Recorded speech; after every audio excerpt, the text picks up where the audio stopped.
Okay, I hope you guys have been practicing Blender. I hope you guys have been practicing navigating around Blender. What I mean by that is when you're using Blender, I hope you're being very, very intentional with orbiting, okay, orbiting around stuff.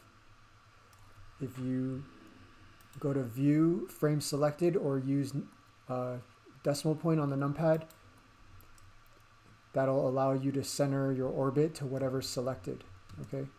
I hope you guys have been orbiting around. You can use your compass up here to orbit. I hope you've been dollying as well, like holding down Shift with your middle mouse button or using this hand icon in the right side. And of course, when you navigate around, you got to orbit, dolly, and also zoom. Okay, so I hope you've been doing those three things. All right, I'm going to put this minion back together. Look at this gray minion. The pieces are all over the place. So we got to put them back together. First thing I'm going to do is click on this red X and switch to a right side orthographic. Once I'm in a right side orthographic view, I'm going to hold Shift and middle mouse drag to kind of dolly and get things centered. And I just want to roughly move things into the right place from a side view. So I'll hit the letter G and just try to move things into the right place. If I look at something and I can't tell exactly what it is, you know, I'm just gonna take a guess. All right. Okay, this looks like overalls. So I'm gonna tap the letter R and then I can rotate it. Okay, it doesn't have to be perfectly rotated for this exercise. From right side view, that looks good. But let me switch to top view, so I'll hit the letter Z, the blue Z in the upper right hand corner. And I can see that this needs to be rotated about 90 degrees. Okay, orbit to an angle by orbiting, middle mouse dragging. Okay, it looks good. Let's switch back to a side view. And look at how I consistently keep switching from side view to perspective views. Like at any time I'll use my middle mouse button or I'll use the compass up here to break out of my orthographic view and just look at how things should be, okay? Here's the eyeballs, tapping R to rotate.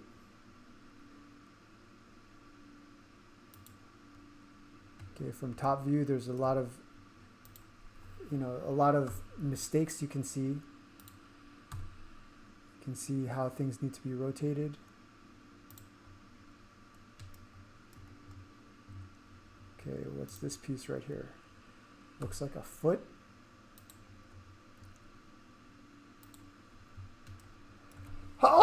Excuse me.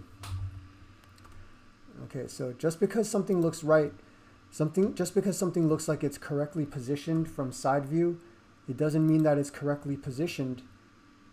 You gotta check out front view. See that? It looked good from side view, but I'm gonna hit G and move it in front view as well. Okay, there's my glasses. Okay, don't forget that sometimes you gotta hit the letter Z to get your pie menu and switch to wireframe mode. That can really help sometimes.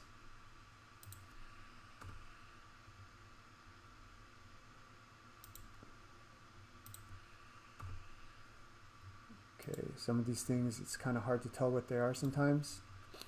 That's the hair. Okay, sometimes it helps to switch back to solid view. So I tap the letter Z, back to solid.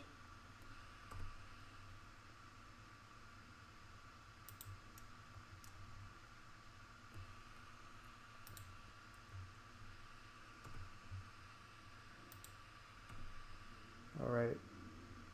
I think you guys understand the workflow for putting this guy back together. You know, there's many ways to go about this exercise, but the most important thing I want you guys to practice is using orthographic views, hitting the letter Z to switch between wireframe and solid mode, and then using G, hitting the letter G to move things. Blender can feel really strange if you're used to Maya, if you're if you're just used to the North American method of using a mouse where you have to click and drag while holding down a mouse button in order to move things around, using the letters G and R can seem really strange. But as you get used to it, you'll notice that you're saving a lot of energy because you don't have to hold down a button as you're moving things around. Okay, and then another thing I just want to keep mentioning is I am consistently breaking out into a perspective view. Like right now I'm in an orthographic view, but after I'm done moving things around in orthographic, I always break out into a perspective view to kind of make sure things look correct.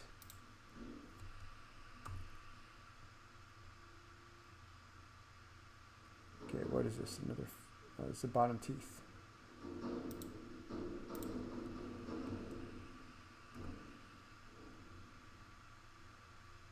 Okay, maybe you guys are watching this in fast forward, which is fine. Maybe you don't even need to watch me anymore. But it's really important to practice using these different views. That's how you're going to be accurate. And of course, using frame selected is really, really helpful. I use that all the time. And since I'm on a MacBook and I don't have a numeric keypad, I've added frame selected to my quick favorites. I don't need build. Get rid of that one. Frame selected is really useful to quickly just center your orbit around something that you selected and to get it right up close. Okay. Oh, the mouth is in the back. All right, let's switch to top view here. Selecting this whole body, tap R, spin it around. Okay, looking good.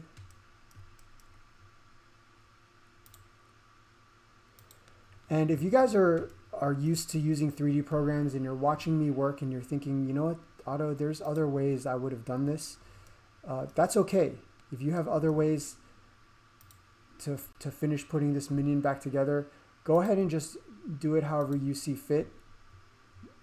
But I've designed this exercise with a specific purpose in mind, and that's just to get you guys used to using GR, switching between orthographic and perspective views, and then framing selected when you need to, and then of course switching between wireframe and solid modes. See how I switched to wireframe so I could select the bottom teeth, then I switch back to solid. Let's go to front view.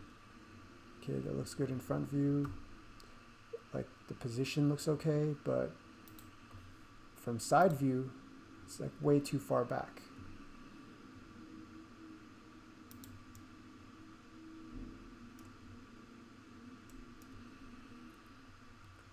Okay, now that it's kind of in the ballpark position, I'm going to tap the letter G, and then I'm going to tap Y, and I can slide it back along the Y-axis. Okay, the hair is a little bit too high up there. G, and then Z.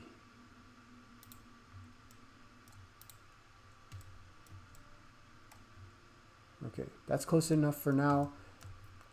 If you guys have this file to practice, please just do this over and over again several times a day. I know it might seem repetitive, but you could time yourself.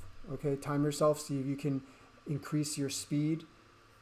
And I promise you this is going to be a really good way to prepare yourself for the next Blender class, to get better at Blender, feel more comfortable with Blender. You just got to use it every day, and with short exercises like this, that's my curriculum, that's my method for getting you guys up to speed.